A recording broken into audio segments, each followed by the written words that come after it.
네, 여러분들 안녕하세요. 시사타파의 심층 분석 시작하도록 하겠습니다. 오늘 한동훈이가 100일 기자회견을 열었습니다. 한마디로 평가하면 한동훈의 100일 기자회견은 동문서답 100일 기자회견이었다. 그 사실 한동훈이가 100일 됐는지 별로 사람들은 관심이 없어요. 한동훈이가 어떻게 국힘당 당대표가 돼갖고 윤석열과 각세우는지 그런 것들을 나름 우리 쪽에서는 응원을 했죠. 근데 오늘 얘기해보면요, 정말 쫄보 아니면 빙빙 돌려요. 그냥 한동훈이가 얘기하고 싶은 거는 그냥 김건희 그냥 좀 가둬놔라, 그 얘기를 좀 해야 되는데, 뭐 국민 우려 선제적 해결이 제시돼야 됩니다. 뭐 국민 우려 선제적 제시돼야 됩니다. 김건희라고 얘기하지 않아요. 그리고 윤석열을 겨냥할 때도 대통령실이라고 얘기해요. 그러니까 이게 한동훈이 이러니까 사람들한테 그 욕을 먹고, 지금 이재명 당대표와 한동훈의 어떻게 보면 예전에는 대선 지지율 보면 비슷하게 나온 적이 있거든요. 그 이후에는 이재명 당대표가 쭉 앞서 나갔는데, 지금 한동훈과 이재명 당대표의 대선 지지율 차이가 어느 정도냐면 2배 이상 나요.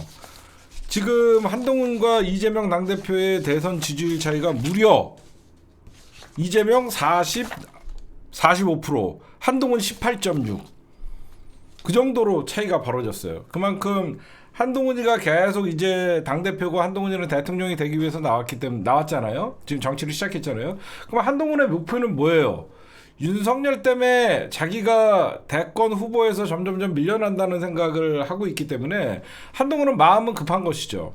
지금 여러분들 보시면 제가 저번에도 이런 말씀을 좀 드렸어요. 윤석열이가 한동훈을 대통령을 만들지는 못할지언정 한동훈 대통령 안 되게는 할 수 있다. 그게 현직 그 대통령의 막강한 권한이에요. 어떻게 보면 권력을 쥐고 있으니까, 그렇죠? 윤석열이나 사실 김건희가 한동훈을 대통령을 만들 수는 없지만 대통령이 안 되게끔 할 수는 있는 힘은 가지고 있거든요. 그래서 지금 한동훈이는 오늘 100일 기자회견을 보면 메시지는 분명히 김건희를 향하고 대통령실을 향하고 있어요. 윤석열 변해야 된다. 그리고 김건희 자제해야 된다. 왜 그 말을 다른 사람들은 바로 그걸 해주기를 바라는데 아무것도 못하고, 그러면서 11월 내 매듭지어. 왜 한동훈이가 그러면 오늘 100일 기자회견에서 11월 안에 김건희의 문제를 매듭지어야 된다라고 얘기하냐면, 한동훈 딴에는 저는 국힘당이 엄청난 착각을 하고 있다라고 생각해요. 11월에 이재명 당대표의 공직선거법 위반이나 위증교사의 선고가 11월에 1심 판결이 예정돼 있는데, 이 1심 판결에서 지네들이 원하는 유죄 판결이 나올 거라는 큰 기대를 갖고 있는 것 같아요. 그러면 1심 판결에서 유죄 판결이 나오면 민주당은 흔들릴 것이고 여론은 앓아될 것이다. 이때다 싶어갖고 자기네들은 김건희 문제를 매듭짓고 공세적으로 이제 전환을 할 것이다. 이런 어설픈 시나리오를 짜는 것 같아요. 그래서 제가 오늘 방송 제목에도 윤석열이 믿는 구석은 이재명 대표님의 1심 선고다, 이런 얘기를 했는데, 천만의 말씀. 21대 국회 같았으면 이재명 당대표님의 1심 선고가 큰 영향이 있었겠죠. 오히려 이재명 당대표를 검찰이 제시한 체포등의안을 동참해주는 인간들이 있었을 때니까. 그러나 우리나라 법정은 3심제입니다. 1심은요, 오히려 윤석열 정부와 대한민국 이제 사법부도 굉장히 타격을 입을 거라고 봐요. 지금 우리는 우리 민주 진보 진영이나 이재명 당대표를 지지하는 민주당 지지자들은 오로지 정치 검찰 개혁을 외치고 있지만, 저는 분명히 사법부가 굉장히 두려움에 떨고 있을 거라고 생각해요. 어떤 두려움에 떨고 있냐? 이번 판결에 의해서 사법부 개혁이라는 말이 이제 정치권에서 나오기 시작하면 국민들이 검찰이나 사법부나 똑같은 놈들이다라고 얘기하는 순간 사법부도 칼자루를 댈 수밖에 없는 그런 상황이 오거든요. 지금은 여러분들이 말씀하시지만 검사 탄핵을 민주당이 국회에 월등한 힘으로 검사 탄핵을 추진하지만, 이번 판결에 의해서 판사 탄핵도 가시권에 들어온다라는 그런 사실을 알아야 된다라는 말씀을 드리고, 그래서 지금 여러분들 더불어민주당 더민주 전국 혁신회의에서 하고 있는 게, 지금 이재명 당대표 무죄, 지금 탄원서를 받고 있잖아요. 이 탄원서의 의미는 뭐냐면요. 더민주 전국혁신회의가 만드는 이 이재명 당대표님의 무죄 탄원 서명이 목표가 100만 명이에요. 목표가 100만 명입니다. 근데 지금 한 20만 명이 조금 넘었어요. 지금 여러분들 지금 시사타파 커뮤니티에 가시면 유튜브 시사타파 여기에 게시물 커뮤니티에 가시면 제가 오늘 개국본 공지를 올리고 이 개국본 공지를 제가 여기에다 링크를 걸어놨어요. 그러면 여기 아직 탄원 서명 안 하신 분들은 요거 딱 누르시면 간단합니다. 이재명 더불어민주당 대표 무죄 판결 촉구 탄원서 11월 11일까지 요거 복사해갖고 좀 여러분들 카톡방이나 날라주시고 다 읽어보시고 이름 이거 많이 해봤잖아. 우리 엄벌 탄원서도 많이 해보고 딴 데보다 딴 조직보다 가장 이런 거 많이 해본 사람들이 누굽니까? 이거 우리 선수잖아. 응? 허상음 엄벌 탄원서, 김한매 엄벌 탄원서 이런 거 우리 다 많이 해봤잖아. 개국본 회원들은 이건 선수잖아. 전문이잖아. 전문. 그러니까 여러분들이 이 전문 분야 오늘 또 실력 발휘해갖고 단 30초면 이재명 당대표의 무죄 판결 촉구 탄원서 여러분들이 이거 할 수 있으니까 기본적으로 여러분들이 빨리 해주십시오. 알겠죠? 응? 그러니까 여러분들 저 100만 명 만듭시다. 네, 이어서 지금 한동훈이 그러면 왜 동문서답이냐?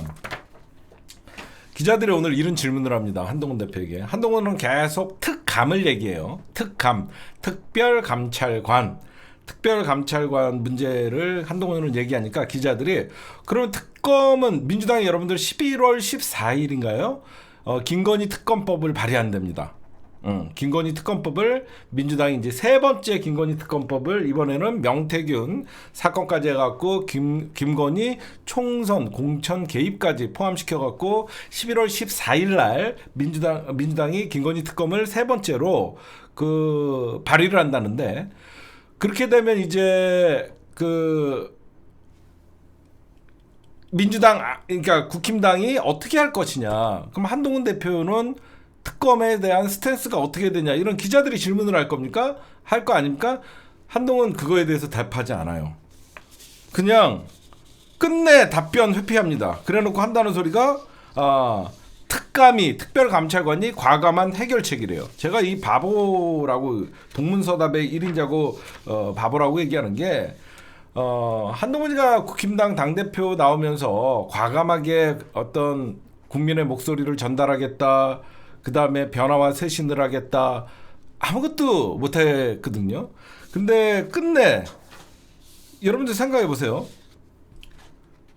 특감이나 제2부속실 지금을 마치 한동훈이가 이거를 하면 용산의 본인의 말을 들어줬다라는 생각을 할 수가 있겠죠. 그렇죠? 그렇잖아요.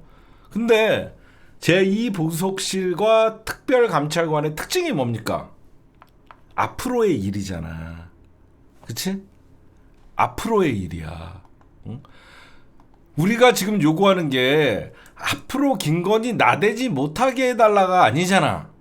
그러면 김건희는 여태까지 공천에 개입하고 국정을 농단을 하고 도이치모터스 주가 조작을 하고 명품을 받아 처먹고 명품 받은 건 또 누구랑 또 똑같네요. 이런 거는 묻고 가자는 겁니까? 그렇잖아요. 우리가 지금 김건희 특검법은 김건희 일가 양평고속도로 특혜 의혹과 주가 조작 사건을 통해서 얻은 23억의 시세 차익 여러 가지 김건희가 과거에 총선에 개입하고 선출되지 않은 권력이 국정에 개입해서 농단을 했던 것들을 법으로 심판하자는 거 아닙니까? 근데 이 특감은 뭐예요? 특감에서 여러분 생각해보세요. 이게 말도 안 되는 게 특별감찰관이라는 거는요. 앞으로 김건희가 어떤 친인척 비리나 앞으로 행동거지가 어떤 위험하냐 그런 거를 바라보는 건데 특감이 김건희의 과거 도이치모터스 주식 주가 조작 사건이나 명품백 사건이나 이런 거 총선 개입 사건을 특감이 조사한다? 특별감찰관이 조사한다? 말이 안 되죠. 그렇죠? 우리는 미래에 일어날 김건희의 위험성을 얘기하는 게 아니라 김건희가 이미 저질렀던 불법 사항들에 대해서 특검을 통해서 특별 검사를 통해서 그 죄를 국민들에게 낱낱이 알리고 처벌받기를 원하는 거잖아요. 그렇죠? 그럼 특감의 한계는 뭐냐? 특별감찰관의 한계가 뭐가 있냐면요. 저거 무용지물이에요. 만들어놔. 저 말장난입니다. 왜? 특별감찰관이 여러분들 만약에 김건희의 비리를 포착했어요. 그러면 특별감찰관이 할 수 있는 게 뭐예요? 검찰에다가 얘기하는 거예요. 특별감찰관이 김건희의 비리를 포착하잖아요. 그럼 검찰에게 넘기는 거예요. 그럼 검찰은 누구예요? 이창수. 이거는 하나만 합니다. 김건희의 특별감찰관이 잘 감찰을 했다가 비리를 발견해갖고 검찰에 넘기면 검찰에서 지금 무마시켜주고 있는데 말이 안 되는 지금 일이다라고 여러분들은 말씀드리고, 결국은 한동훈 100일 동안 뭐 했어요? 응? 그냥 윤석열 눈치 보다가 형님이 언젠가는 나의 진심을 알아줄 거야. 오늘은 형님을 만나서 단판을 지을 거야. 좋아. 오늘 드디어 형님과의 독대 약속이야. 나는 빨간 파일을 가져갈 거야. 형님 저 왔습니다. 야 이 새끼야, 네가 왜 형수 문제에 대해서 이 새끼야 네가 이래라 저래라 이 새끼야. 지금 저한테 그러신 겁니까? 콜라나 처먹고 가 이 새끼야. 그냥 좌절감을 보고 왔잖아요. 형님이 만나준다 그래갖고 갔더니 야 이 새끼야 그러면서 혼나고, 자존심 다 깎이고, 그래도 특검에 대해서는 답변 한번 못하고, 그래놓고 지금 친한 게, 여러분들 제가 좀 정치 돌아가는 좀 상황을 여러분들이 좀 재밌으라고 좀 한 건데, 정치 돌아가는 상황을 보면 여러분들 일단 웃기죠. 집권 여당의 대표가 한동훈이에요. 집권 여당의 대표와 윤석열이가 각을 세워서 싸운다는 자체가 사실상 너무 웃긴 겁니다. 사람들이 얘기하지 않아요. 이런 경우가 있어요? 집권 여당의 대표예요, 한동훈이는. 근데 윤석열이랑 싸워요. 이 자체가 이미 여기는 콩가루예요. 그렇잖아요. 그럼 말이 안 되잖아요. 집권 여당의 대표는 현 정부를 서포트하면서 사실상 자기네 당 대표, 자기네 당 출신이 대통령이 됐다라는 것 때문에 집권 여당이라고 해요. 지금 사실 집권 여당이 없는 거나 마찬가지죠. 이거는 정권 말기도 이 정도는 아니에요. 여기서 지금 여러분들 얼마나 웃기냐면, 제가 이렇게 보면 지금 대통령이라는 자는 집권 여당의 대표를 제로콜라 먹이고 나가라고 쫓아내고 끝나고 나서 추경호 불러다가 만찬하고, 지금 대통령과 여당 갈등 이 자체가 이미 윤석열은 아직 여러분들 윤석열의 임기의 반환점은 11월 10일입니다. 이제 11월 10일 되면 이제 윤석열은 남은 기간보다 지금 남은 기간이 더 짧은 대통령이 되는 거예요. 그렇죠? 그래서 지금 보면 이거 현재 이런 상황도 되게 웃기고, 여러분들 잘 보세요. 저는 우리 이재일 변호사님께서도 레임덕 현상이다라고 말씀해 주셨지만 저는 레임덕을 넘어선 이제는 아예 국힘당이 사실상 친윤계에 의해서, 친윤계는 또 검찰과 친윤계 일부에 의해서 윤석열 정부가 지탱되고 있는데, 잘 한번 생각해 보세요. 윤석열이가 진짜 집권 초기 같이 이준석을 찍어내고 김기현을 저는 국회의원 나갈 겁니다. 나가지 마. 저는 나갈 겁니다. 하면서 울산으로 튄 결국 국회의원 됐잖아요. 가기야말. 여러분들 보세요. 그때의 힘이 있었으면 한동훈은 찍어냈죠. 그쵸? 생각해봐요. 윤석열은 지금 보시면요, 윤석열은 한동훈을 죽일 방법이 없어요. 잘 생각해 보시면, 냉정하게 보면 윤석열이나 특히 김건희가 힘이 있을 때는 이준석도, 여러분들 대통령 당선시킨 이준석도 날리고 가가멜도 날리고 나경원도 못 나오게 하고 이전 어마어마한 힘을 갖고 있었는데, 이렇게 대놓고 집권 여당의 대표와 사실상 각을 세우고 있는 시점에서 한동훈이나 친한계를 제압하지 못하는 것은 지금 친윤계가 사실상 윤석열과 점점점 거리가 멀어지고 있다는 건 알 수 있는 거죠. 여러분들이 보셔도 그렇죠? 지금 한동훈이가 바라는 거는 시간은 자기의 편이다. 그래서 시간이 지나면 윤석열은 힘이 빠지고 되고 자기의 요구를 들어줄 수밖에 없다. 그래서 한동훈이는 이런 수모를 겪으면서도 지금 견디고 있다라고 생각하는데, 저는 조만간 11월에 큰 전쟁이 일어날 겁니다. 어떤 11월에 큰 전쟁이 일어나냐면 지금 윤석열과 한동훈은 공동의 목표가 있어요. 그 윤석열과 한동훈의 공동의 목표는 이재명 제거입니다. 지금이야 한동훈이가 본인의 야수성을 숨기고 윤석열과 대립각을 갖고 있는 것 같지만 오늘 한동훈이의 100일 기자회견 전문을 전체적으로 보면요. 탈원전해서 대한민국의 원자력 강국이 됐다. 이런 사실상 우리와 맞지 않는 얘기들을 하고 있고 거기에는 11월에 반드시 김건희 여사의 문제를 해결해야 된다. 이 뉘앙스는 11월에 이재명 당대표의 1심 선고에 중점을 두고 있다라는 그런 모습을 보고 있기 때문에 지금 한동훈이나 윤석열이나 이재명 당대표 목표는 이재명 죽이기예요, 이것들이. 그래서 이재명 당대표의 어떤 선거에 굉장히 민감하게 지금 반응할 수밖에 없는 것이고 만약에 이재명 당대표의 1심 선고가 여러분과 저희가 원하는 대로 1심 무죄 선고가 나올 경우에는 윤석열과 한동훈은 급격하게 한동훈은 이제 대놓고 윤석열을 받아버릴 수밖에 없는 것이고 윤석열도 한동훈을 지금 그나마 있는 힘으로 찍어낼 수밖에 없는 그런 상황이 될 것이고 이재명 당대표의 어떤 선고가 저는 이거는 여러분들 아무 걱정을 안 해요. 이재명 당대표님의 선고가 1심에서 뭐 둘 중에 하나가 유죄가 나온다 그래갖고 언론에서는 이재명 당대표의 대권 빨간불 이런 지랄들을 할 겁니다. 대권이 빨간불 들어온 건 본인들의 바람이고 지금 이재명 당대표가 이런 정치검찰들 그리고 정치검찰들의 공소장을 보고 내린 판결을 가지고 민주당 지지자들이나 민주당의 국회의원들이 동요해갖고 이재명 물러나라 이재명 대선 빨간불 이런 말 절대 안 나옵니다. 그건 여러분이나 나나 여러분들 대한민국의 법정은 3심제예요.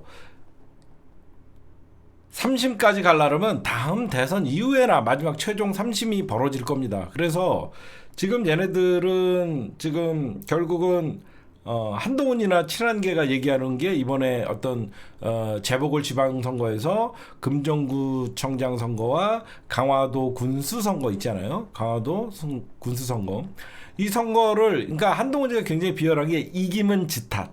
이기면 한동훈이가 잘했다. 지면 어차피 윤석열 때문에 졌다. 이런 걸로 하면서 지금 윤석열은 누가 봐도 이제 국힘당 안에서도 친윤계도 이제 심각하게 보고 신윤계도 안 된다고 이대로 가면 안 된다는 공감을 갖고 있고 지금 여기저기서 들리는 여러 가지 시나리오가 있습니다. 어떤 시나리오가 있냐면 이재명 당대표님의 어떤 그 선고가 나왔을 때 그리고 윤석열의 임기 반환점이 11월 10일이라고 제가 방금 말씀드렸죠. 이재명 당대표님의 어떤 선고와 자기 임기 반환점, 즉 11월 중순 중에 윤석열이가 기자회견을 할 가능성이 많아요. 대국민 담화나. 그래서 여러 가지 방법을 생각한대요. 윤석열이 저희 안에 불찰의 그 국민들의 마음이 굉장히 마음이 불편하고 뭐 이렇게 얘기하면 김건희는 옆에서 이러고 서 있고 I believe 그댄 곁에 이렇게 있다가 제 아내를 빌어서 제가 사과합니다. 그러면 김건희가 옆에서 요지랄 떨고 그댄 곁에 없지만 요거를 생각한다는 게 시나리오 1.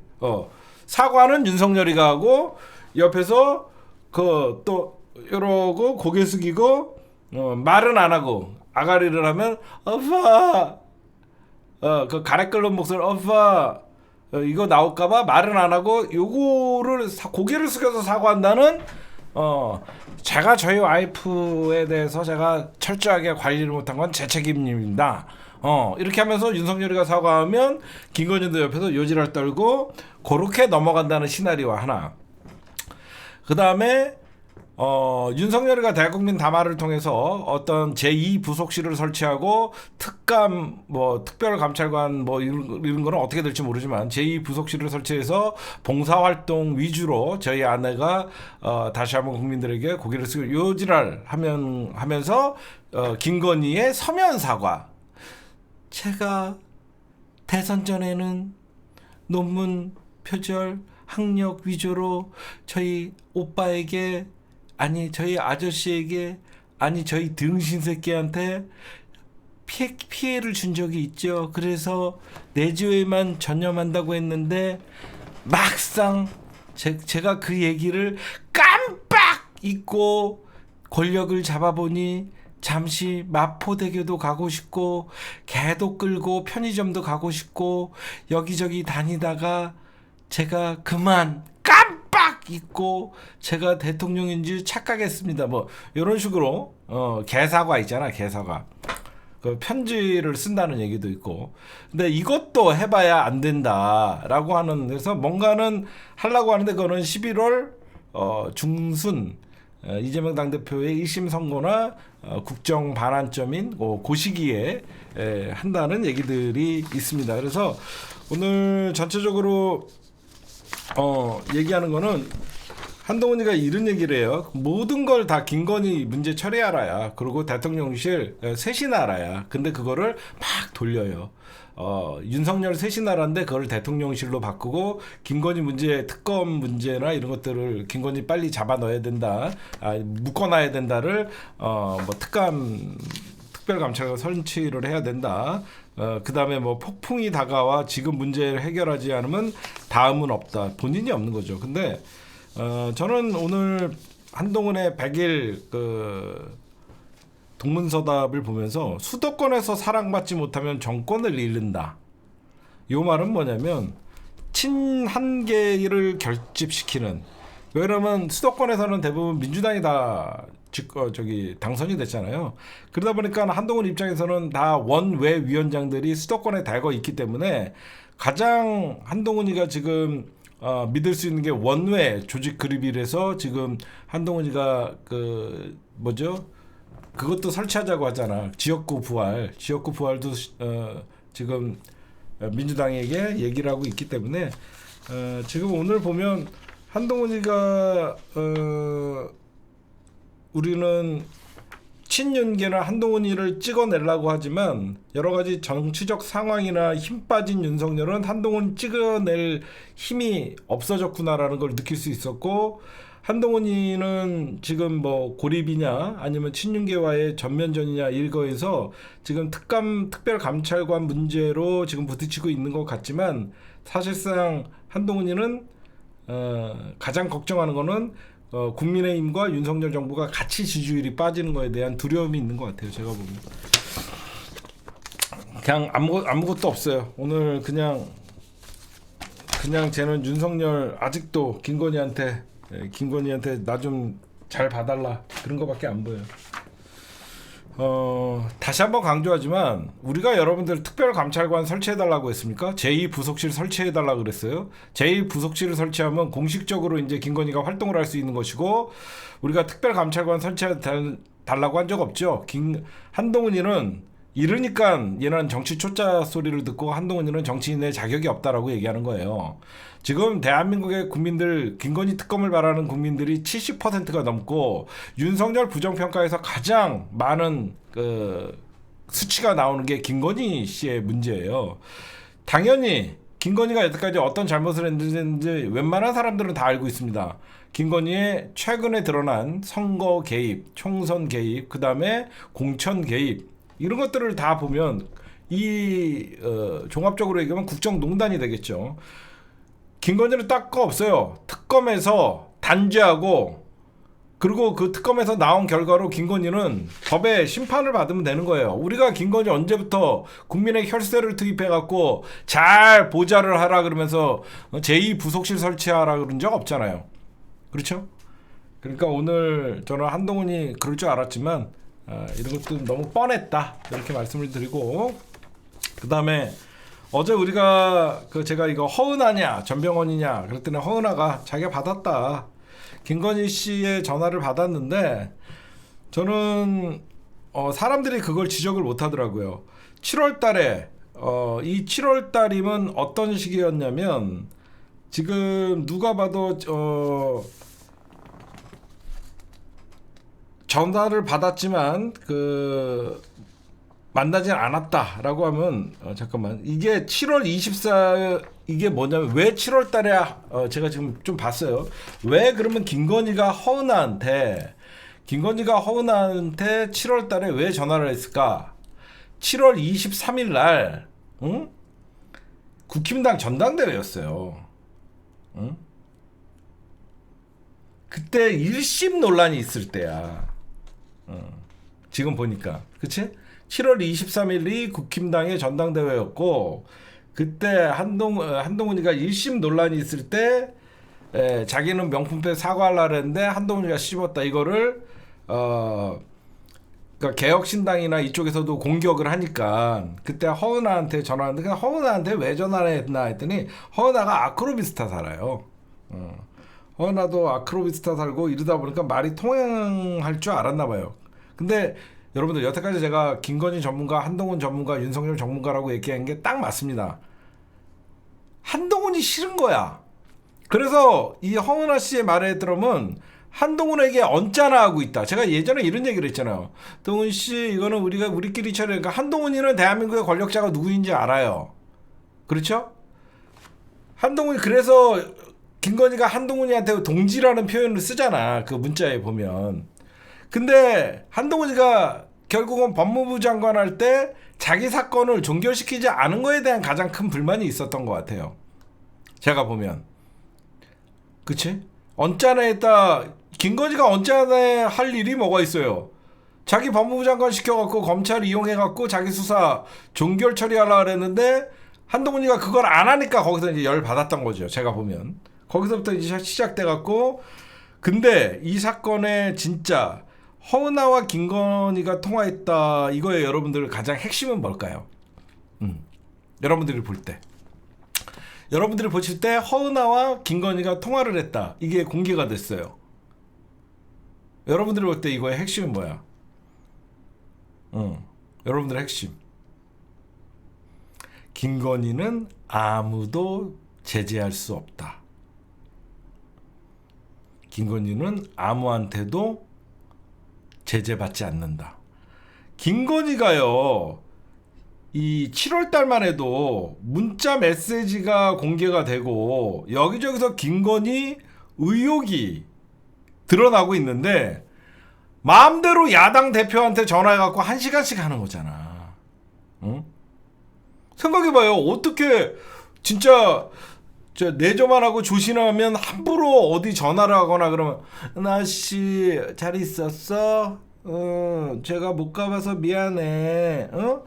근데 나 너무 억울한 거 있지 은하씨. 이게 뭐냐면 시부상이었어요. 시부상. 허은하 씨의 7월 10일 날 시부상이 있었을 때 나 못 가봐서 미안해 은하 씨. 근데 은하 씨 나 그렇게 생각하는 거 같지 나쁜 사람 아니야 은하 씨. 막 이렇게 하면서 동훈이도 나한테 그러면 안 되지. 지가 어떻게 이런 얘기 했겠지. 안 봐도 뻔하지. 그치? 우리 조만간 한번 만나갖고 밥 먹어. 김건희는 그 누구도 통제가 안 되는 거야. 여태까지 7시간 녹취록, 그 다음에 여러 가지 문자, 그 이후에 물론 터졌지만 김대남 녹취록 이런 것들이 얼마나 많이 터졌습니까? 김건희는 통제가 안 되는 거야. 그러니까 이 허은하와 김건희의 통화, 이 뉴스의 핵심은 김건희는 아직도 대통령이다. 대통령실에서 김건희를 제어할 수 있는 사람은 아무도 없다. 저는 그걸 봤어요. 예. 그 다음에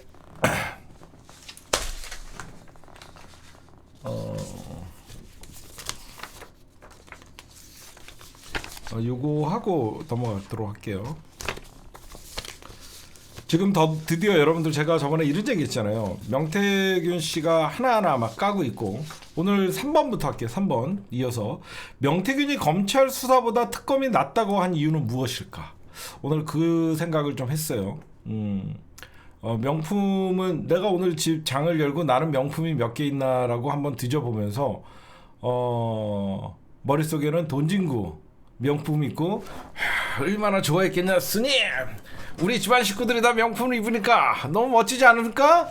스님, 저희 딸이랑 저희 엄마랑 찍은 거예요. 막 이런 생각을 했죠. 근데 제가 오늘 한편으로는 명태균이가 검찰 수사보다 특검이 낫다고 한 이유는 무엇일까? 그런 생각을 했는데 이거는 딱 저겁니다. 명태균이는 곧 자기가 구속될 것을 예감한 것이다. 저는 그렇게 봐요. 진짜로. 이 얘기 왜 했겠습니까? 명태균은 검찰 수사보다 특검이 낫다고 한 이유는 이제 본인은 검찰이 구속시킨다는 예감이 들고 있다라는 거예요. 그러다 보니까 오늘 명태균이가 절대 까지 않으려고 했던 윤석열과의 중요한 두 가지 녹취가 있다라고 얘기하는 거죠. 그렇죠? 생각해봐요. 그거는 진짜 대통령, 현직 대통령을 건드리는 거는 탄핵 사안이기 때문에 명태균은 아직도 보면 국힘당 지지자예요. 명태균은 히든 카드를 꺼낸 겁니다. 윤석열과 중요한 두 개의 통화가 있다. 이거는 여론조사 조작 개입과 공천 개입이라고 저는 생각합니다. 근데 여기저기 상황을 보니까 검찰이 조만간 본인을 구속 수사할 것 같은 느낌이 오니까 명태균이는 검찰 수사보다는 특검이 낫다고 한 얘기죠. 이거는 뭐냐? 사실상 여러분 생각해보세요. 명태균이가 검찰 수사보다 특검이 낫다고 이렇게 떠드는 이유는 뭘까요? 민주당한테 특검 발의하라는 거예요. 응? 민주당한테 특검 발의하라는 사실상 특검이 낫다고 나 특검 받겠다는 거야. 그러면 그러자마자 오늘 제가 민주당이 어떻게 움직였나 이렇게 봤더니 명태균 게이트 진상조사단을 설치했습니다. 민주당이 명태균 게이트 진상조사단을 설치하고 단장에 서영교 의원님이 하셨어요. 이거는 뭐냐? 결국은 명태균 게이트 진상조사단을 설치하고 민주당이 이제 하나의 카드가 더 생긴 거예요. 11월 14일 날 김건희 특검을 올린 다음에 민주당은 바로 명태균 게이트 진상조사단을 설치하면 당연히 어떻게 되죠? 검찰이 잡아갔다는 불안감에 놓인 명태균은 이제는 검찰과 싸울 수밖에 없고 윤석열과 김건희와 싸울 수밖에 없는 거예요. 여태까지 진보 언론들이나 민주 언론들을 통해서 명태균이가 인터뷰를 하고 사실상 정보를 하나하나 깐 거는 명태균은 보험을 들기 위해서였고 최소한 윤석열과 김건희에게 자기의 신변을 보장해달라는 시그널이었음에도 불구하고 김건희는 사실상 지금 나댈 수 없는 상황이고 친윤이 과거같이 힘을 쓸 수 있는 상황이 아니다 보니까 왜 그러냐면 이 명태균 게이트는 국힘당 안에서도 찬반이 갈리는 문제예요. 명태균에게 도움을 받았던 사람들은 명태균 사건을 쉬쉬하고 넘기고 싶어하는 것이고 명태균과 아무 관련이 없는 일반 국회의원들이나 사실 명태균은 힘있는 중진들과 대부분 오세발이, 김영선이, 김진태, 그 다음에 뭐 이준석, 김종인 안 된다고 봐요. 뭐 김종인 이런 사람들과 그러니까 국힘당의 어떤 그 중진 이상의 최고 지도부와 손을 잡으면서 사실상 김건희를 뒷배로 놓고 자기가 김진태도 살리고 뭐 김영선도 살리고 이런 것들이 드러나고 있잖아요. 그렇기 때문에 지금 어떻게 해서든지 지금 자기는 검찰이 건드리지 못할 것이다라고 생각했는데 이제는 윤석열이나 김건희가 자기를 버렸다는 생각을 하니까 오늘 윤석열과 통화한 녹취가 있다라는 거를 깐 거는 사실상 이제 윤석열 김건희와는 이 김건희에게 거는 희망은 버렸다라고 볼 수 있고 저는 조만간 명태균이가 사실상 모든 거를 폭로한다 그러면서 공익신고자 또는 공익제보자로 전환 신청할 가능성이 있다라고 보고 민주당은 11월 14일 김건희 특검법 발의에 이어서 명태균 특검법을 발의하면 이제 민주당이 이제 지금 특별감찰관 문제, 김건희 특별감찰관 문제로 지금 친윤과 친한이 좀 찢어져 있잖아요. 여기에서 이제 명태균 게이트 진상조사단을 민주당이 만들고 명태균 특검을 하자라고 하면 또 그걸 가지고 친한계 입장에서는 전혀 명태균과 관련이 없는 사람들은 왜 명태균 때문에 국힘당 전체가 지금 공천 사기 여기저기서 이렇게 공격을 받아야 되냐. 그러니까 명태균은 빨리 구속 수사해야 된다라는 분명히 친윤계에서도 그런 얘기가 나오니까 민주당은 이제 꽃놀이패를 진 거죠. 그렇죠? 민주당 입장에서는 명태균 사건은 국힘당을 또 한 번 갈라치게 할 수 있는 사건이에요.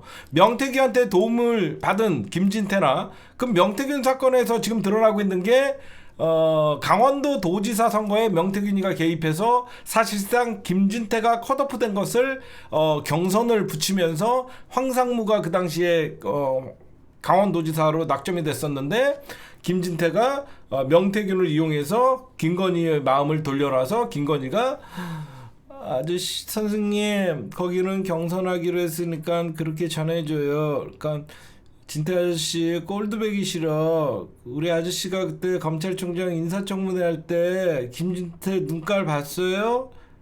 무슨 나를 범죄자라고 하고. 나 그 아저씨 싫은데 이번만큼은 명 선생님 얘기 듣고 내가 바꿔줄게. 나한테 충성맹세하라고 해. 딱 하니까 알겠습니다. 그래서 김진태가 잽싸게 달려갖고 충성을 다하겠습니다. 아저씨 그러면 경선은 이길 수 있지? 경선은 제가 이길 수 있습니다. 저 뒤에는 태극기 부대가 있습니다. 그래서 김진태가 강원도 무릎 다 까졌죠. 얼마나 기였으면. 김진태가 그래갖고 이제 그 당시에 황상무랑 국힘당 경선을 통해서 강원도지사 후보가 되게 뒤집힌 거예요. 뒤집힌 사건. 그게 4월 18일 사건인가 그래요. 국힘당의 그 당시에 지방선거가 6월 1일인가 6월 달이었잖아요. 근데 그 당시에 국힘당의 공천관리위원회 대변인이 누구였냐면 김행. 그래서 제가 보면 이 일이 김행한테 직접 가갖고 언니 이거 경선으로 발표 좀 해주세요. 그러면 그때 김행 그 청문회 하다가 도망갔잖아. 그게 바로 김행입니다. 김행. 그 당시에 국힘당의 공천관리위원회의 대변인이 김행. 그래서 여러분들이 그 당시에 이게 뒤집어졌던. 그래서 제가 보면요, 김영선은 5선을, 그러니까 명태균이가 그러니까 국회 부의장까지. 그러니까 제가 어제 이런 얘기를 했잖아요. 제가 예전부터 여러분들 우리 팬들이랑 우리는 알고 있었잖아. 2년 전부터 김건희는 어딘가에서 이 공천 상황판 딱 펼쳐놓고 지가 공천하고 있을 것이다. 김건희는 지가 대통령 당선됐다고 생각하기 때문에 절대 김건희는 가만히 있을 인간이 아니다. 우리가 누누이 얘기했잖아. 기억나세요? 김건희는 절대 가만히 있을 인간이 아니다. 전부 공천하고 있고. 저는 김건희는요, 해외 대사도 저는 다 김건희가 저는 했다라고 생각해요. 진짜로. 김건희가 가장 관심 있는 게 해외여행이잖아요. 그러면 해외여행 갈 때마다 그 우리나라에 파견되어 있는 대사들이, 영사관, 대사관들이 극진한 대접을 원할 거 아닙니까? 그래서 저는 나중에 다 밝혀지면 이 외교관의 대사 문제도 김건희가 다 했을 거라고 저는 생각을 해요. 그래서 김건희는 결국은 이제 입법부에 수장 다음에 있는 부의장까지 김영선이를 만들려고 손 안 댄 데가 없습니다. 이거는 특검을 할 수밖에 없고. 명태균이가 녹취록 나오잖아요. 김영선 혼자 나대지 말아라. 윤석열이랑 사모님의 오더가 없으면 나가라고, 오더가 떨어지면 출마한다고 얘기해라. 기자가 물어보면 고심 중이다. 이런 식으로 얘기해라. 명태균이가 이거 다 뒤에서 한 거예요. 이거는 진짜 심각한 거죠. 김진태 공천에 개입해갖고. 이거는 여러분 생각해보세요. 김진태는 수혜를 입어갖고 당선이 됐죠. 그러면 황상무는 지금 어떤 생각을 할 거예요? 김건희 죽이고 싶을 거 아니야. 김건희 아니었으면 자기가 강원도 도지사인데, 저 김진태를 다시 살려갖고 나랑 경선 붙인 게 김건희였어? 얼마나 열받겠어요. 그래서 이 명태균 특검법은요, 국힘당을 또 한 번 소용돌이로 가둘 수가 있어요. 왜 그러면 명태균 특검법을 해갖고 반대를 하는 인간들은 명태균에게 수혜 입은 놈들이냐? 라고 하면서 우리가 공개욕을 할 수 있잖아. 그렇잖아. 그리고 오세발이랑 오세훈이도 지금 명태균이가 여론조사 돌려보라라고 여사님이 지금 여사가 지금 서울시장 오세훈님 거기 또 궁금해하니까 좀 돌려봐 나오잖아요. 그러면 그 당시에 오세발이랑 서울시장 경선을 놓고 싸웠던 사람이 누구야? 제가 피부과 1억 다니는 나국상이에요. 저는 피해자예요. 저는 여러분 생각해보세요. 다 이제 퍼즐이 맞춰져요. 김건희는 나경원을 되게 싫어합니다. 그쵸? 나경원에 대한 김건희는 엄청난 컴플렉스가 있겠죠. 오빠, 우리 저 등신 같은 아저씨가 학교 다닐 때 되게 이뻐하던 서울법대 후배였고. 그렇잖아. 자기는 여기저기서 막 김건희 치면 라마다, 르네상스, 줄리 이런 것만 나오는데 나경원은 그래도 피부과 1억, 전 판사, 뭐 이런 거 나오니까 학력적인 컴플렉스도 있을 테고 뭐 여러 가지. 그러니까 나경원이에 대해서 김건희가 되게 싫어했던 것이죠. 그래갖고 어떻게든지 자기는 나경원이가 서울시장 되는 걸 못 보니까 오세바리를 밀어야 되겠다라고 생각했겠죠. 지금 다 풀리잖아, 그렇지? 오세바리를 나경원이보다는 오세바리가 낫겠다라고 생각하니까 나경원이 재수 없으니까 나경원이를 떨어뜨리기 위해서 명태균을 이용해서 여론조사 돌려본 거 아니야? 그러고 나서 생각해봐요. 거기서 그치진 게 아니야. 나경원이가 당대표 도전하려고 그랬을 때 여기저기서 난리가 나죠. 그래서 나경원이가 당대표 출마도 못하고 그때 뭐였죠? 나경원이가 무슨 저출산 대책위원장인가? 그것도 바로 날려버리고 저출산 대책위원장인가 그거를 바로 날려버리고 당대표도 출마 못하게 하고 그것도 다 김건희야. 김건희한테 한 번 찍히면 죽는다는 걸 알고 있는 것이죠. 응? 그렇죠? 그래서 제가 보면 결국은 그러면 나경원이 입장에서는 김건희한테 좋은 감정이 있겠냐고. 오세바리는 톡톡한 수혜를 입었고 10년 만에 정치 복귀를 했더니 갑자기 느닷없이 명태균이가 접근해갖고 여사의 뜻입니다라고 하면서 힘을 실어주니까 얼마나 자기는 든든한 지원군을 받아갖고 서울시장 경선에서 그 국힘당 경선에서 현직들을 꺾고 자기가 이길 수 있었고. 그러니까 나경원 입장에서는 얼마나 열받아. 이거보다 솔직히 제일 열받아야 되는 게 누구예요? 명태균은요. 국힘당 명태균 특검을 하게 되면 국힘당은 반으로 갈라져요. 제일 큰 피해자는 좌파 새끼들이랑 무슨 통화를 하고 내통을 합니까? 그 좌파 새끼들이랑 통화하고 내통하는 게 김건희야. 준표야. 응? 늘 한동훈한테 좌파 얼뜨기 새끼가 갑자기 금사하다가 하루까지 분무 써온지 모르고 어딜 그렇게 나대고 하냐고 한동훈 맨날 좌파 얼뜨기라고 얘기하는데 그 좌파들이랑 통화하는 게 김건희거든. 잘 들어보면. 안 그래요? 잘 들어보세요. 김건희 이명수랑 통화하죠. 김건희 막 여기저기 막 통화하죠. 응? 좌파 얼뜨기들이랑 통화하는 거는 김건희야. 그럼 여러분들 보세요.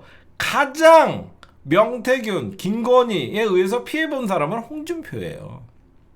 대선 경선 조작으로 사실상 홍준표는 대권에 나갈 수 있는 이재명 당대표와 대권에서 붙을 수 있는 기회가 있을 수도 있었는데 결국은 명태균의 저런 여론조사 조작 대세론에 의해서 홍준표는 날아가고 국힘당의 대통령 후보는 윤석열이 된 거잖아요. 그래서 이번 김대남 사건이 터지고 명태균 사건이 딱 터지자마자 윤석열이 형님 잠깐 좀 저랑 막걸리 오랜만에 한잔 하시죠? 그랬더니 네, 막 그러죠. 그래갖고 올라와갖고 둘이 막걸리 존나 퍼마시면서 한동훈 졸라 욕했을 거 아니야. 그게 왜 그래? 홍준표는 카멜론이잖아. 국힘당 안에서도 홍준표는 통제가 되지 않는 사람이라고 얘기를 하거든요. 홍준표는 자기 수에 틀리면 다 깐다. 우리 편 아군이고 적군이고 모르고 다 난사를 한다. 그래갖고 홍준표는 돈키호테라고 하거든요. 국힘당 안에서. 근데 갑자기 홍준표가 명태균 얘기를 듣고 빡쳐갖고 지난 대선은 무효다라고 하면 사실 윤석열은 끝나는 거거든요. 그러니까 홍준표가 어제도 제가 방송에서 말씀드렸지만 홍준표가 나는 지난 대선에 대해서 문제 삼고 싶지 않습니다. 그냥 지난 거니까 덮고 가자 이렇게 얘기하는 거거든요. 가장 큰 피해를 본 사람은 누구예요? 잘 보면 홍준표, 그 다음 나국상, 그 다음에 황상무, 그 다음에 국회 뭐 여러 의원들이 있겠죠. 그렇죠? 특히 이원모를 꽂았지. 제가 지금 말씀드린 거는 2022년 6월에 지방선거를 얘기하는 것이고 이번 또 2024년 총선에도 개입했는 흔적들이 여기저기서 이제 나올 거 아닙니까? 김대남 씨의 녹취 여러분들 보시면 명태균 씨의 녹취는 2022년 지방선거까지 녹취가 대부분이고 그 이후에는 선조를 했다라고 하니까 2024년에 공천 개입 사건은 드러나지 않는 거예요. 근데 2024년에 김건희가 가만히 있을 인간이 아니라는 건 여러분들이랑 저나 지금 얼마든지 추측이 가능하고 의혹을 제기할 수밖에 없는데 그 2024년 총선 공천 개입은 김대남 씨 입에서 드러났죠. 그렇죠? 김대남 씨 입에 의해서 이원모 용인의 이원모 자기가 갈라 그랬는데 이원모를 꽂는 바람에 자기도 실패하고 이원모라도 도와야지 자기가 나중에 공기업 사장이 공기업이라도 간다라고 했는데 실질적으로 공기업에 갔고 그러니까 모든 선거의 공천권은 김건희가 쥐고 있었던 거예요. 그래서 그러면 김건희 말대로 공천을 했다 그러면 반대 선거를 준비했던 피해자들이 있기 때문에 명태균 특검법은 민주당이 11월 14일 윤석열 임기 반환 이후에 11월 14일 날 사실상 김건희 3차 특검법을 올리게 되면 다시 한번 여론의 동향이 있을 것이고 윤석열은 거부권을 행사할 것이고 사실상 김건희가 지사권을 지가 거부합니다. 말이 돼요? 응? 안 그래요? 말이 되냐고요? 아니 어떻게 자기 특검법을 자기가 거부하냐고요? 여러분들 이번에 뭐가 중요한 거냐면요. 두 번째 김건희 특검법까지는요. 총선 개입이나 공천 개입이 없었어요. 이번 세 번째 김건희 특검법은요. 명백한 대선 여론조사 그러니까 대선 개입과 공천 개입이 포함되어 있는데 윤석열이가 이걸 거부하면 탄핵감입니다. 그렇죠? 여태까지 뭐 도이치모터스 주가 조작이나 이런 거는 물론 자기 와이프의 문제라서 자기가 거부를 할 수 있지만 이번 세 번째 특검법에는 명태균이법이 올라가 있기 때문에 거기에 수혜자가 바로 윤석열이가 되잖아. 윤석열이잖아. 명태균이가 여론을 조작해갖고 윤석열을 대선 후보로 만들어놨다는 명백한 증언들이 있고 그런 특검을 요구하고 있는데 그게 배우는 김건희였다라고 얘기하는데 자기의 여론조사의 수혜자는 윤석열이잖아요. 그거를 거부하면 이거는 탄핵 사유가 될 수 있기 때문에 이번에 민주당이 11월 14일 날 김건희 특검법을 올리고 이어서 명태균 특검법을 같이 올려야죠. 같이 올려갖고 지난 2022년 6월 그 다음에 2024년 총선까지 명태균 특검에서 다 뒤지게 해야죠. 저는 그런 방법이 지금 다 드러나고 있죠. 어떻게 보면 김진태가 무릎 꿇을 만하죠. 사실상 그 일베 같은 김진태가 과거에 5.18 망발 그 다음에 세월호 망발 엄청난 망발을 해놔서 사실상 컷오프가 됐었는데 갑자기 자기는 단식 투쟁을 해서 살아났다라고 얘기를 하지만 실질적으로는 명태균이가 김건희를 움직였고 김건희가 스승님 그러면 경선시키면 되는 거죠? 제가 그러면 주랭랑한테 전화해서 내일 발표시킬게요. 아유 여사님 고맙습니다 사모님. 그러니까 걱정 마시고요. 잘 해결됐다고 얘기해 주세요. 그러면 내가 내일 주랭랑한테 발표시킬게요. 그러면 주랭랑이가 네, 강원도지사 선거는 황상무대 김진태 경선으로 치르게 됐습니다. 이렇게 발표한 거예요. 자, 여러분들이 그렇게 보시면 되고 그 다음에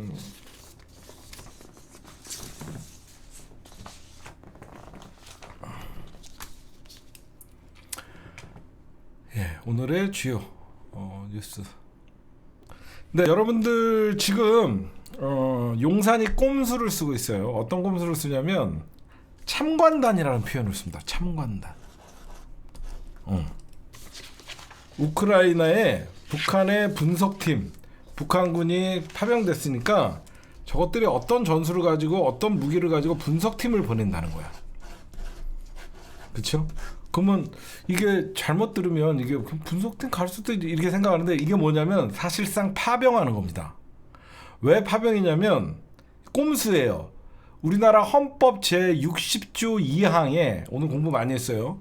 헌법 제60조 2항을 보면 국회의 동의 없이 평화 유지의 목적이 아닌 다른 목적으로 군대를 파견할 수 없다라고 돼 있어요.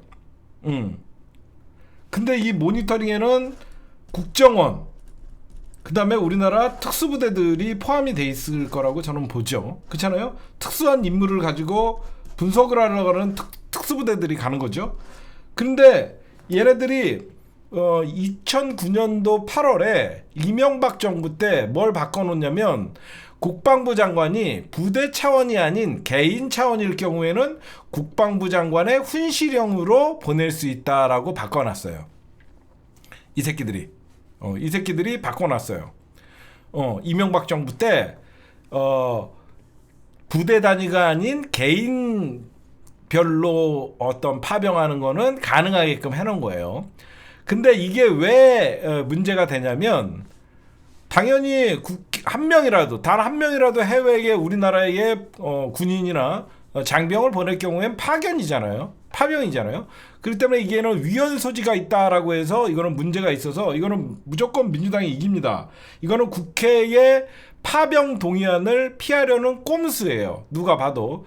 그렇기 때문에 이게 결국은 여러분 생각해 보세요. 우크라이나에 북한의 분석팀을 파견해서 결국은 한다는 소리들이 뭐냐? 북한군이 포로로 잡히면 국정원이 신문을 하겠다는 거야. 고문한다는 소리야. 뭐야, 나쁜 놈들. 그리고 더 비용신 같은 게 뭐냐면 미군도 파병하지 않잖아, 잘. 안 그래요? 우크라이나에 미군이 여러분들 무기는 대줘도 전면적으로 미군이 대리전을 치러도 군대를 파견하진 않아요. 일본도 안 해요. 완전 미친놈들이죠. 그렇게 되면 어떻게 되냐? 여기서 이제 소련 같은 경우에, 그러니까 러시아 같은 경우에는 무기만 제공해도 너희들은 우리랑 러시아 이렇게 되면 어떻게 되냐면 러시아가 전쟁을 선포할 수 있습니다. 우리나라랑. 굉장히 위험한 거예요. 그래서 김병주 의원님이 국회 동의 사항이기 때문에 단 한 명이라도 보내면 국방부 장관 탄핵한다.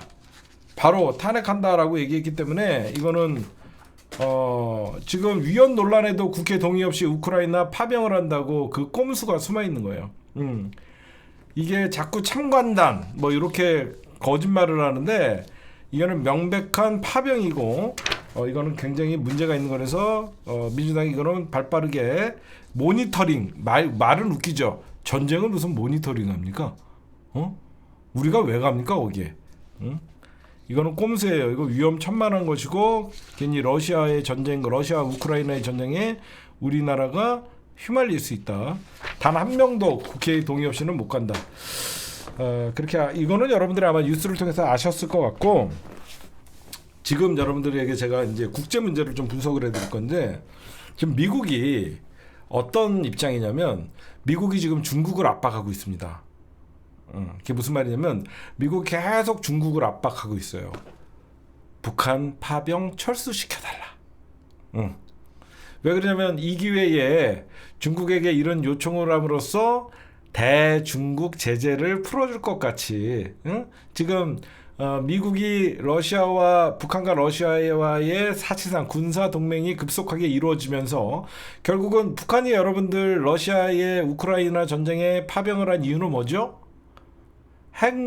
핵무기 사실 기술을 이전받는 조건이 없지 않아 있을 겁니다. 그런 대가가 있겠죠.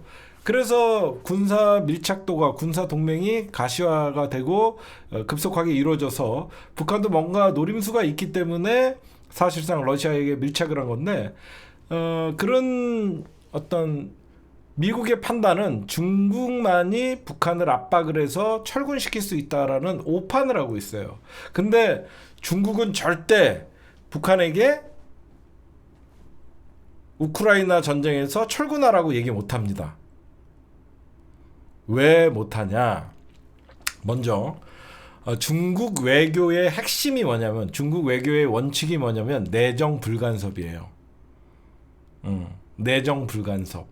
왜 그러냐면 특히 중국은 전 세계를 상대로 특히 그 홍콩 문제나 과거의 그 지금의 대만 문제 이거는 중국의 문제라고 하면서 미국이나 다른 서방 국가들의 개입을 철저하게 내정 간섭이라고 하면서 여태까지 싸우고 있잖아요. 그렇잖아?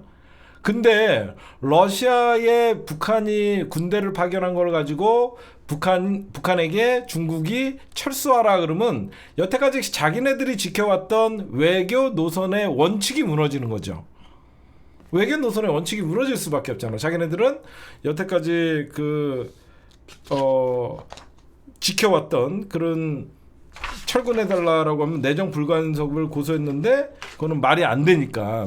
그러니까 중국을 지금 미국이 계속 압박을 하면서 북한군 철수시켜달라는데 이거는 못하는 거예요. 왜 못하냐? 만약에 중국은 여러 가지 신장반도, 그 다음에 홍콩, 대만 이런 문제에 있어서 지금 직접적으로 미국과 대결을 하고 있는데 내정 불간섭이니까 못 들어주고 또 만약에 중국이 미국의 말을 듣고 설사 만약에 철군 의견을 만약에 교환한다 그래도 북한이 거절하면 개망신이죠. 그렇죠? 그렇잖아. 미국이 생각할 때 중국이 북한에 대한 영향력이 대단하다라고 생각을 해서 중국에게 북한 군대를 철수를 요구를 했는데 북한이 싫어 하면 뭐야? 중국은 북한도 컨트롤할 수 없는 그런 상황이잖아. 그럴 수 있고 특히 이번 북한이 우크라이나와 러시아의 전쟁에 파견을 할 때 중국의 허락을 받고 가지 않았잖아. 중국의 허락을 받고 가지 않았잖아. 그것도 얘기해줘. 국뽕님 질문도 조금 이따가 해줄게. 그리고 특히 중국 입장에서는 굳이 북한의 문제를 어떤 파병 문제를 중국이 나서지 않는 이유는 첫째 뭐냐면 아까도 말씀드렸듯이 내정 불가침의 원칙이 외교상 노선이 깨질 수 있고 두 번째 북한이 거절할 수 있다는 어떤 그런 위기감이 올 수도 있고 셋째 북한이 중국을 싫어합니다. 어떤 걸 싫어하냐면 사실 북한은 러시아와 더 동맹 관계를 유지하고 싶은 마음이 더 있어요. 여태까지 북한의 핵 개발을 사실상 반대해온 거는 중국입니다. 그리고 중국은 지금도 유엔의 북한 제재에 동참을 하고 있어요. 그러니까 북한은 그런 것들이 사실상 엄청난 불만이죠. 동맹국가고 혈맹국가라고 생각했는데 유엔의 북한 제재에 동참을 하고 있는 중국, 거기에 마지막 체제 지킴이 수단으로 여기고 있는 핵무기 개발을 반대해온 중국.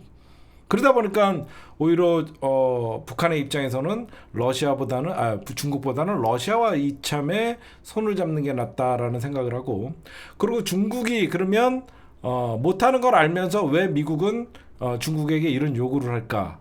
지금 러시아와 북한이 밀착을 하면서 실질적으로 ICBM이라는 대륙간 탄도미사일 기술이 러시아로부터 북한에 넘어가면 미국의 본토가 직접적인 타격의 목표가 되면 미국의 외교 안보 상황이 굉장히 위태로울 수가 있겠죠. 그러면 중국까지 대중국 제재 압박을 하면서 한반도에서 적어도 러시아, 중국, 북한을 사실상 똘똘 뭉치게 해서 미국이 오히려 동북아시아의 패권에 지장이 올 수 있기 때문에 중국에게 저런 부탁을 하면서 사실상 중국과는 화해를 하면서 북한과 러시아가 붙었을 때 중국을 미국이 사실상 화해의 제스처를 어느 정도 내미는 것이죠. 그러면서 저 3국의 단결보다는 러시아와 북한은 어쩔 수 없다라고 해도 중국은 미국이 관리를 하고 싶어하는 욕망이 있는 것이고, 중국은 왜 그러면 미국의 요구를 들어주지 않을 가능성이 많냐면 굳이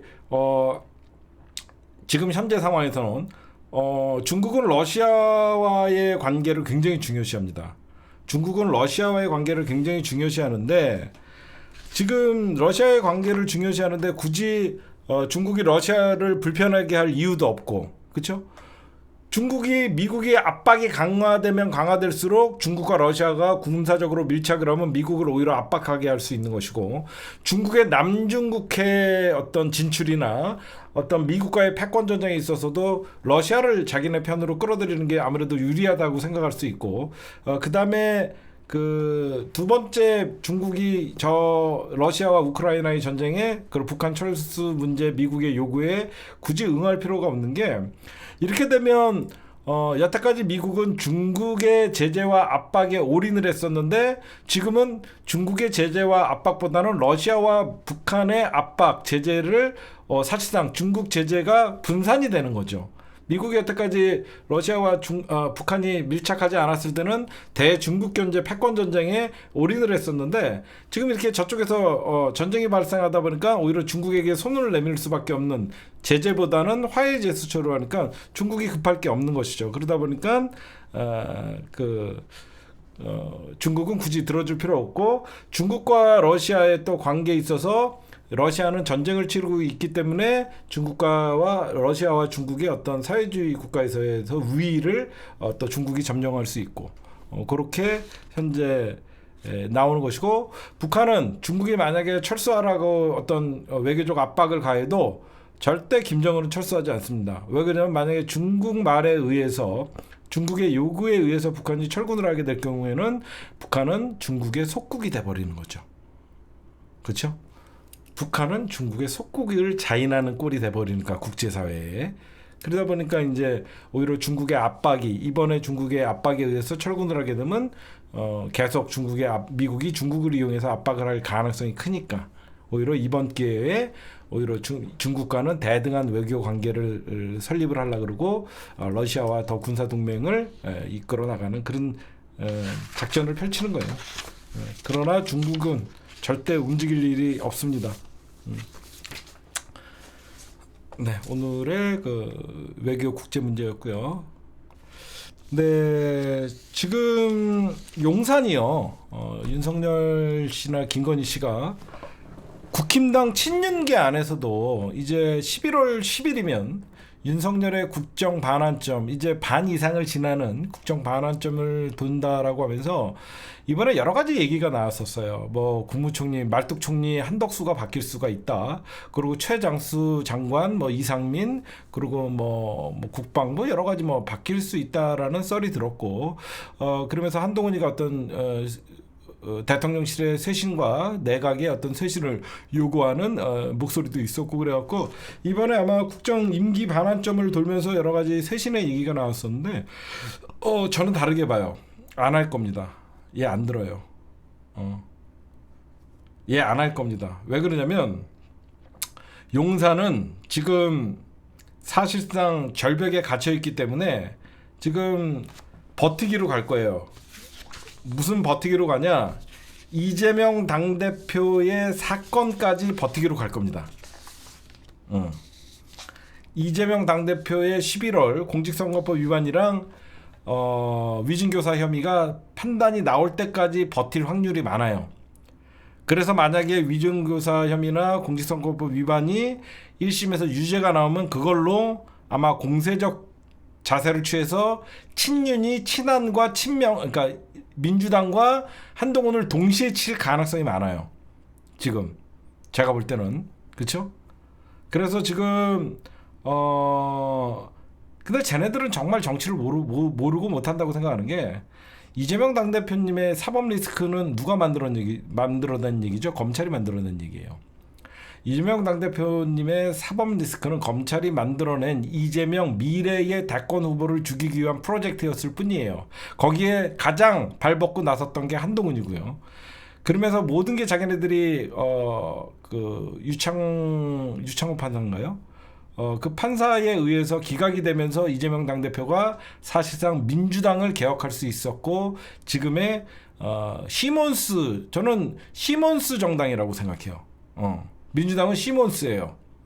아무리 옆에서 날벼락이 떨어져도 흔들리지 않는 정당이에요. 고가 위증교사 공직선거법 위반에 유죄가 나온다고 그래갖고 민주당이 사법 리스크를 떠들면서 어떠한 상황이 와도 민주당은 흔들리지 않아요. 1도 없습니다. 당이 흔들릴 가능성은 1도 없어요. 근데 저것들은 그게 흔들릴 가능성이 있다라고 생각하는 것 같아요. 그래서 지금 한동훈이는 11월에 김건희 문제를 매듭짓자라고 하면서 이제 이재명 당대표의 판결에 기대를 거는 뉘앙스가 결국은 11월에 김건희 문제를 매듭짓자고 얘기하는 것이고, 용산도 국면 전환용 개각은 없다라고 하면서 임기 반환점을 돌면서도 저렇게 버티는 이유는 야당에서 이제 악재가 발생하면 자기네들이 이제 위기를 돌파하고 이제 악재는 민주당으로 넘어갈 것이다라는 어설픈 기대를 갖고 있는데, 민주당은 시몬스 정당이에요. 흔들리지 않아요. 잘 때 옆에 볼링공이 떨어져도 옆에 볼링공이 떨어졌는지 몰라요.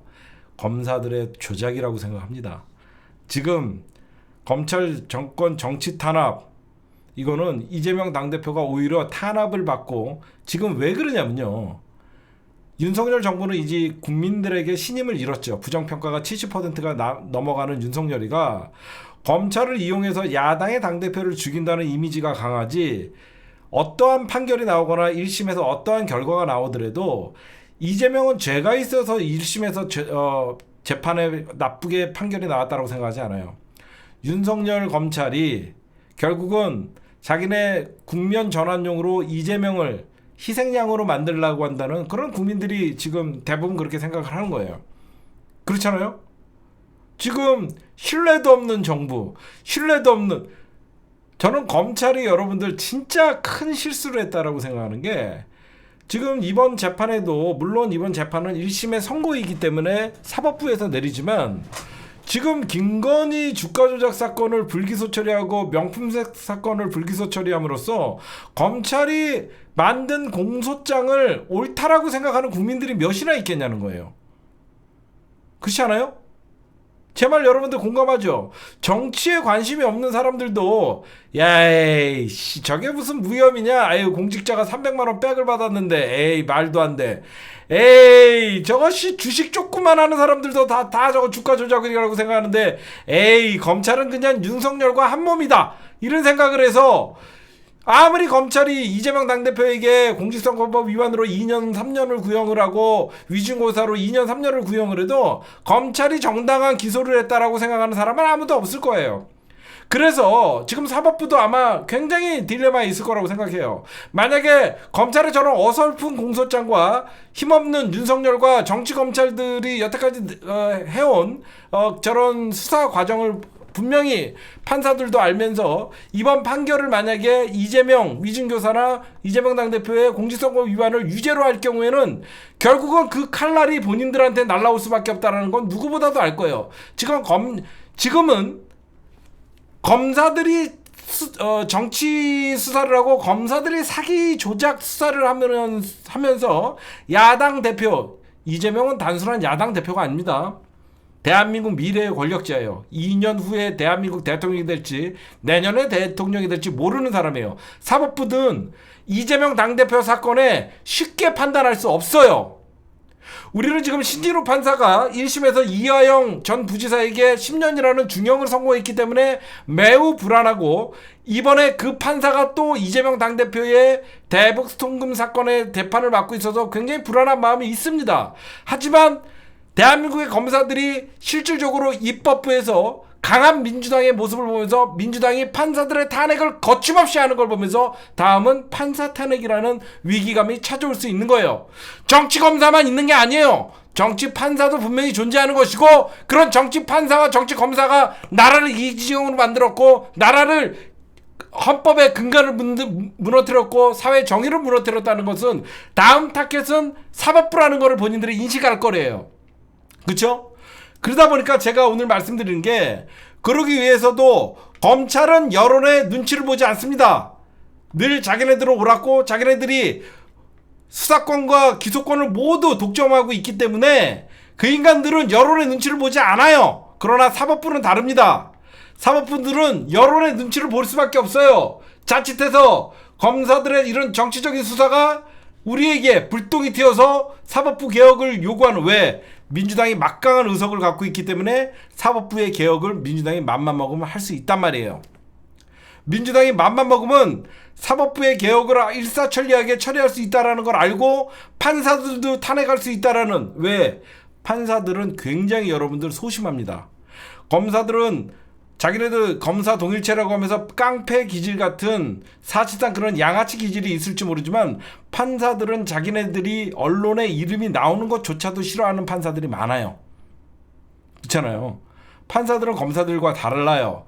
검사들은 자기가 충성을 맹세하고 특수부라는 검사들로 구성돼서 조직에 충성하면서 국민들에게 지탄을 받더라도 자기네들이 옳았다라고 하면서 끝까지 별건 수사를 통해서 사람을 기소하고 공소를 유지하면서 벌 주는 게 자기네들은 끝까지 그 검사의 사명이라고 생각합니다. 그러나 판사들은 아니에요. 정치 사건에 연루돼서 본인들의 이력이 까지고 과거가 드러나고 그런 것들을 원치 않아요. 그래서 제가 얘기하는 게 지금 이재명 당대표의 이 무죄 판결, 더불어민주당 이재명 당대표 무죄 탄원서 지금 시사타파 게시물에 가시면 이게 왜 100만 명이 중요하냐? 이런 100만 명이 검사들은 100만 명이 촛불을 들어도 눈 하나 깜짝하지 않습니다. 판사들은 다릅니다. 100만 명이 서명을 해서 이재명 당대표를 지킵시다라고 하면서 이 하나하나에 여러분들이 여기에 들어가시면 서명을 해주시면요. 판사들은 자기네들이 다음 촛불은 자기네들한테 와야 된다는 위기감을 느끼는 거예요. 여러분들이 이 서명이 그래서 중요한 겁니다. 판사들은 여론의 눈치를 봅니다. 그래서 박근혜 2016년 탄핵도 결국은 광장에서 촛불이 들고 일어났기 때문에 판사들은 결국 광장의 그 촛불의 힘에 의해서 재판의 결과가 일어난 거예요. 물론 탄핵의 시발점은 JTBC의 태블릿 PC와 조선일보의 의류 양장점의 어떤 녹화나 최순실의 국정농단에 의해서 됐지만 결국은 헌재에서 마지막 판결은 광장의 힘으로 헌재를 움직였다라고 저는 보고 있어요.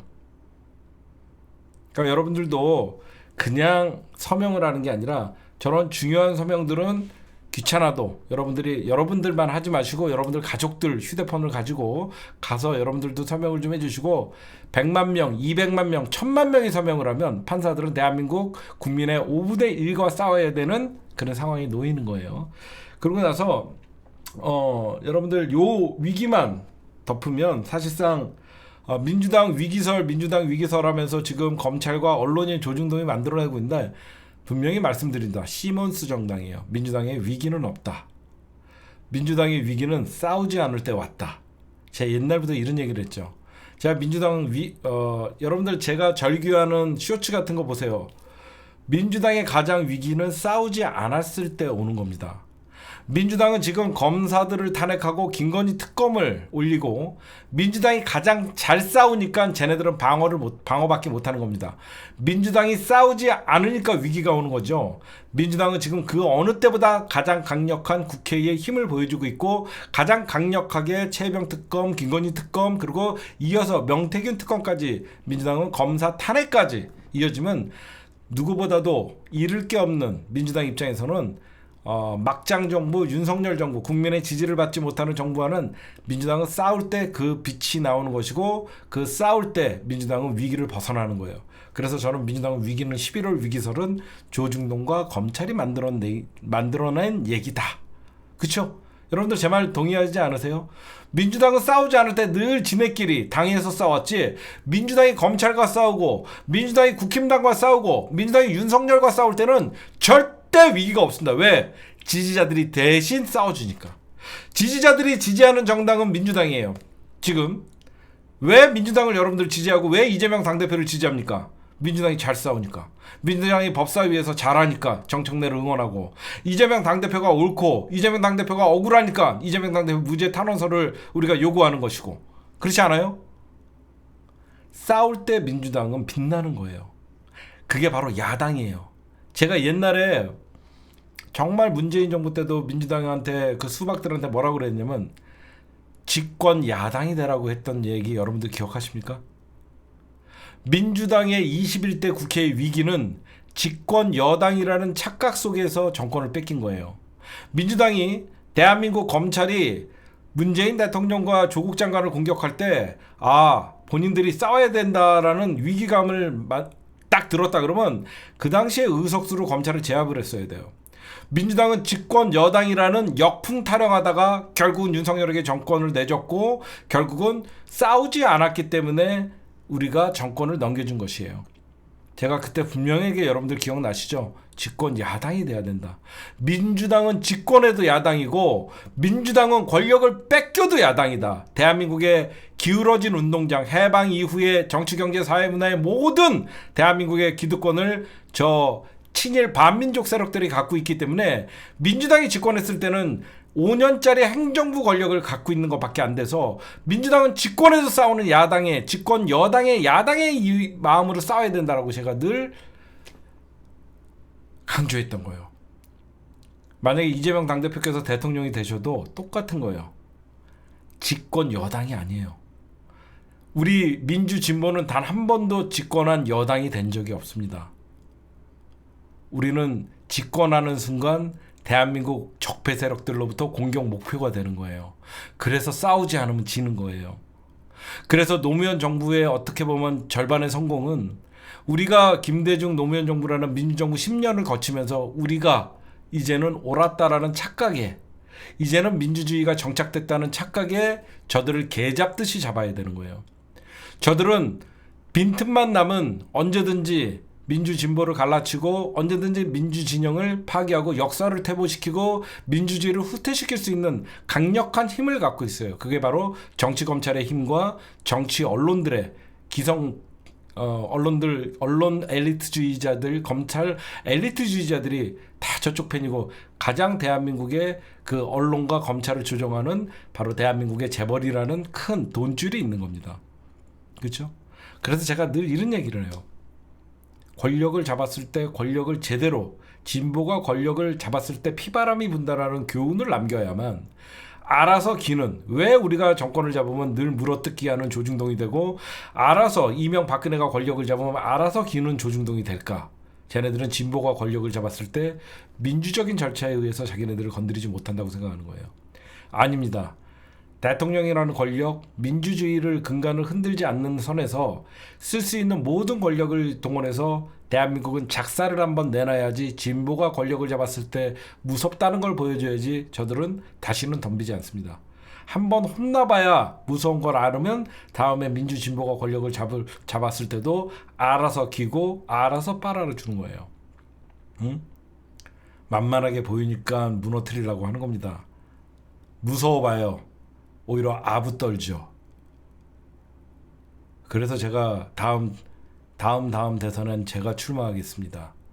오늘 제가 대통령 출마 선언을 하는 겁니다. 저는 딱 6개월만 하겠습니다. 대한민국은 한번 작사를 내는 거룩한 역사가 있어야 됩니다. 단 한 번도 단죄하지 못하다 보니까 대한민국의 국론 분열은, 국민 통합이 안 되는 이유는 죄 지은 자들에게 죄값을 묻지 않았기 때문에 그 죄 피해자들이 억울해서 끝까지 그 죄의 대가를 물어야 된다라고 하면서 싸우는 거예요. 죄 많은 놈들을 단죄하지 않고 죄 많은 놈들이 떵떵거리면서 대한민국의 기득권이 돼 있는데, 이런 사회에서 무슨 정의를 논하고 이런 사회에서 무슨 공정과 상식이 통하는 사회입니까? 나라를 팔아먹는데 동조하고 독재 정부에게 찬양을 하면서 부귀 영화를 누렸던 새끼들이 대한민국의 주류가 돼갖고 온갖 대한민국의 권력을 잡고 있는 이런 나라에서 무슨 공정과 상식, 정의가 있습니까? 대한민국은 반민특위 같은 한번 작살내는, 이건 정치 보복이 아닙니다. 역사의 단죄가 일어나야만, 그래야지 죄 지으면 벌 받는다는 이런 단순한 논리가 대한민국에 없기 때문에, 죄를 묻지 않기 때문에 그놈들은 그래도 되는 줄 알고 또다시 숨어 있다가 또 다른 범죄를 저지르는 거예요. 저는 그런 생각을 해요, 여러분들. 그래서 이재명 당대표 지금 행보를 보면요, 뭐 윤여준 이런, 최근에 여러분들 안 된다고 봐요. 우리 정인이 형 만났죠. 그 다음에 우리 그 보수의 책사라는 윤여준 만났죠. 그 다음에 이상돈 만났죠. 왜 그럴까요? 얼마나 좋아합니까? 뭐 윤석열 어디 여기저기서 나오면서 윤석열 연락 가는데, 여기 보니까 일단은 여기 고기 드셨네요. 고기. 회를 구워 먹지는 않았을 거 아닙니까? 그쵸? 이재명 당대표가 고기를 좋아하시는군요.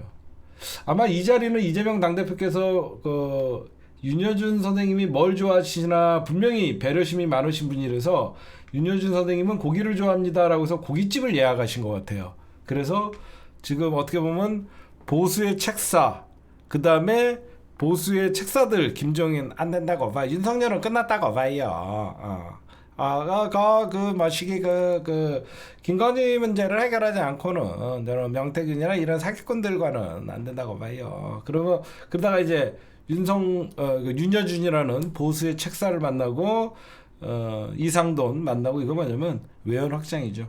지금 민주당에서 보이지 않게 대권 플랜을 가동하고 있고, 그런 대권 플랜을 가동하고 있는 게 언제 무너질지 모르는 이 정부를 맡을 때 윤여준 이런 보수의 책사, 이거는 외연 확장이 굉장히 중요한 거예요. 그러면서 자칫 보수가 무너졌을 때 또 다른, 이거 왜 이런 작업이 필요하냐면요, 보수가 무너졌을 때 그런 보수를 대신할 사람이 한동훈이 아니다. 여러분들 이런 모습을 보면 뭐가 느껴져요? 여러분들 볼 때 이게 뭐라, 여러분들 보실 때 여러분들이 그냥 이재명 당대표 너무 좋다 이거만 느끼는데, 중도가 봤을 때는 어때요? 중도가 봤을 땐 이재명은 왼쪽에 치우쳐진 사람이 아니구나. 그렇지? 정치 잘 모르는 중도가 봤을 때는 야 이재명 당대표는 정말 소통도 잘하고 자기와 반대 진영에 있는 사람들도 만나고 그 사람들의 말에 귀를 기울이고 중도가 봤을 때는 윤석열은 한동훈이랑도 야 이 새끼야 네가 왜 형수의 문제에 대해서 네가 이 새끼야 특검을 받으라 네가 윤석열은 여당 대표와도 싸우는데 야당 대표 이재명은 자기를 반대했던 사람들과도 이렇게 대화를 하는구나. 그쵸? 이런 말이 포함이 되는 거죠. 굉장히 상징적인 거예요, 저거. 잠깐 뭐죠, 이분? 나나. 이거 뭐죠? 저 더탐사 강진구한테 빠져 있었어요. 김영민 목사, 권지현 기자 녹취록, 허재영 기자 녹취록이 우스워서 정신을 차렸습니다. 김용민 좋아하진 않아요. 김두일도요. 늘 김어준이 조국 대통령 만드냐 말을 해서 웃겼어요. 어찌 됐습니까? 다행인 건 다시 찾아보니 보였습니다. 이종원이라는 분이 드디어 정신을 차리자. 드디어 오셨군요. 귀순 박수! 여태까지 2년 동안 나한테 악마화했던 새끼들 여기저기서 사과가 이어지고 릴레이 박수. 그래서 나같이 이 민주 진보를 위해서 온몸 다 바쳐서 이재명 당대표 지키려고 여러분들 지금 사람들은 잘 몰라요. 저희가 2년 전에 당원당규 개정하라 그래갖고 이재명 당대표님 지금 지키고 있는 거 알고 계시죠? 그때 김학현 대표랑 나랑 우상호 만나려고 들어갔다가 경찰에 연행되고 그런 일 누가 했습니까? 안 그래요? 안 그래요 여러분들? 그때 당원당규 80조 개정하라 그러면서 민주당 앞에서 2달간 시위하면서 우상호 설득하고 송영길 설득하고 그래서 당원당규 개정되고 민주당 위기일 때마다 뭐 내가 반명이라고? 친구야 넌 친명이한 적이 있었냐? 나는 이재명 당대표님 경기도지사 선거뿐만 아니라 모든 선거 때 이재명을 지지했었어.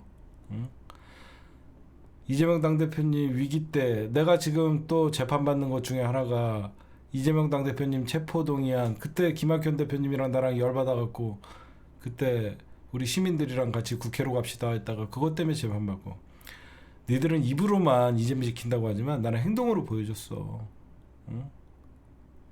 니들은 그거 알아야지. 내가 소나무당이나 이런 정당에게 눈 한 번 돌린 적이 있냐 열린민주당한테 눈 한 번 돌린 적이 있냐 평생 민주당만 지지하고 늘 김대중 노무현 문재인 이재명은 하나다라고 외치고 그래서 외연 확장해야 된다라고 얘기하고 굳이 내 입으로 이런 얘기 안 해도 나를 폄하하고 악마화시키고 내가 구독자들한테 욕을 했다고 언제 나는 이재명 구속이라는 문재인 구속이라는 윤석열 만세라고 채팅창에서 쓰는 놈들한테 나가 이 쌍놈의 새끼야 짐 싸라고 한 적은 있어도 나는 우리 구독자들한테 욕한 적이 없어요. 저는 어떻게 보면 모든 걸 민주당을 위해서 던졌고 내 40대 인생을 내 40대 10년간은 민주당을 위해서 투쟁을 했고 이재명 당대표 혹시나 저 이낙연 파들에게 문재인 대통령 지지자들이 휩쓸려 나갈까봐 끝까지 이재명 당대표님과 지난 대선 때도 카니발에서 토론을 하면서 이재명 당대표님이 갑자기 내려오라 그래도 새벽에 준비해갖고 낮에 카니발 방송을 준비하고 근데 그런 나를 반명이라고? 나 친구야 나 하나 물어보고 싶어. 너 친명이한 적이 있었니? 응? 너 친명이한 적은 있었어? 너네들은 오로지 흥신소 동원해갖고 탐사보도라는 유치한 짓거리 하면서 김의겸 의원 사실상 공천에서 날아가는 결과를 초래하고 한동훈에게 사과하고 니들이 무슨 민주진보고 민주당을 위한 게 뭐 있는데? 청담동 술자리? 그게 무슨 스모킹건? 2년째 스모킹건이 말라 비틀어졌냐? 어? 안 그래요 여러분들? 내 입으로 이런 얘기도 하고 싶지 않고 그냥 나에 대해서 모르는 사람들이 나에 대한 평가가 너무 웃겨요. 저는. 응? 여기저기서 커뮤니티 돌아다니면서 그런 얘기들 하는 사람들 좀 민주당의 역사라도 좀 공부하고 와갖고 내가 똥파리니 똥파리랑 싸우다가 고소고발 당하면서 응? UBC 없애는데 일조한 게 나야. 젠틀제인이랑 응? 그런 거라도 알아. 응? 니들은 송가혁이라서 그런 거 모르지. 나는 오로지 민주당 지지자야. 네, 오늘 심층 분석은 여기까지만 할게요. 저는 웬만하면 제가 취재해갖고 그 취재 자료들은 다 김용민 목사님에게 넘겨드리고 있어요. 저는 민주당이 다시 집권해야지 제가 숨을 쉴 수 있어요. 저는 윤석열이가 하루하루 저 집권하고 김건희가 나대는 모습만 봐도 숨을 쉴 수가 없어요. 저는 뼛속부터 민주 진보적인 부모님들 밑에서 자라서 가슴이 답답해요. 이런 정권에서 산다는 게. 여러분들이 조금만 저에 대한 오해가 있는 분들 있으시면 이미 뭐 배임했냐 횡령했냐 그런 거는 다 아니라는 거 이제 저한테 사과하시는 분들도 많지만 제가 반명이라는 그런 근거 없는 얘기. 이재명 당대표께서 위기 때마다 경기도지사 선거 그때도 전해철 물리치고 제가 어떤 일을 했는지 찾아나 보고 좀 얘기를 하세요. 제발 보지도 않고 여기저기서 이종원 악마에 앞장섰던 그런 사람들에게 휩쓸려 갖고 제가 민주당을 위해서 한 일은 2019년 더불어 시민당 만들어 갖고 170석이라는 위대한 승리를 할 때 물론 그 안에 수박이 있었든지는 그건 국회의원들의 잘못이지 저희가 시민들이 나서서 정당을 만들어서 선거에 이긴 거가 왜 우리의 잘못은 아니잖아요. 그렇죠? 제가 공천을 한 것도 아니고 저는 오로지 국힘당을 이길 수만 있다 그러면 국힘당이 없어질 수만 있다 그러면 지난 제 10년 동안 40대를 모든 걸 던지고 민주당을 위한 것밖에 없어요. 타파님 거칠어도 항상 옳다. 저를 잘 모르시는 분이에요. 저는 사실 너무너무 마음이 약하고 인정이 많다 보니까 겉으로는 거칠게 표현할 수는 있어도 진짜 저를 오랫동안 보신 분들을 저는 저를 거칠다고 얘기하지 않아요. 그러니까 뭐 저에 대해서 욕하고 저에 대해서 잘 모르면서 저에 대한 평가를 하시는 분들 이 기회에 제가 지난 10년 동안 민주당을 위해서 어떤 일을 했는지 한번 찾아보세요. 그럼 여러분들이 잘 아실 겁니다. 제가 거칠어 보일 수 있는 것은 100만 명의 대중 앞에서 절대 흔들리면 안 된다는 거. 제가 대중의 앞에 있을 때 여러분들은 오늘 집회 어떻게 할까요? 이렇게 할까요? 저렇게 할까요? 그럴 수는 없잖아요. 리더는 앞에서 총알을 맞으면서도 대중을 압도를 해야 돼요. 여러분들의 안심하고 이 집회에서 내가 모든 걸 책임지니까 당신들은 무엇이든지 하십시오. 제 말을 따라 주십시오 라고 해야 되기 때문에 대중들 앞에서 모든 거를 내가 책임질 겁니까? 여러분들은 이 자리에서 편하게 여러분들 하십시오 라는 믿음을 줘야 돼요. 그래서 약한 모습을 보여주면 안 됩니다. 그러다 보니까 여러분들에겐 강한 이종원 개총수의 모습이 있을 수 있지만 제가 남의 오지랖 넘게 남을 돕고 그런 거는 다 어떻게 보면 마음이 약해서 그런 게 있어요. 근데 다시 마음을 또 강하게 먹으려고 해요. 하도 뒤통수를 맞고 그러다 보니까 이제는 뭐 어떤 직원들을 뽑는 것도 무섭고 누구 구독해줘라 홍보하는 것도 무섭고 사실 저도 그래요. 저도 다 민주진보하면 좋은 사람들이겠지라고 하면서 그렇게 여태까지 살아왔는데 누구보다도 배신을 많이 당하고 뒤통수를 많이 맞다 보니까 저도 이 사람에 대한 불신이 좀 생긴 건 맞습니다. 네, 오늘 녹화는 여기까지만 할게요.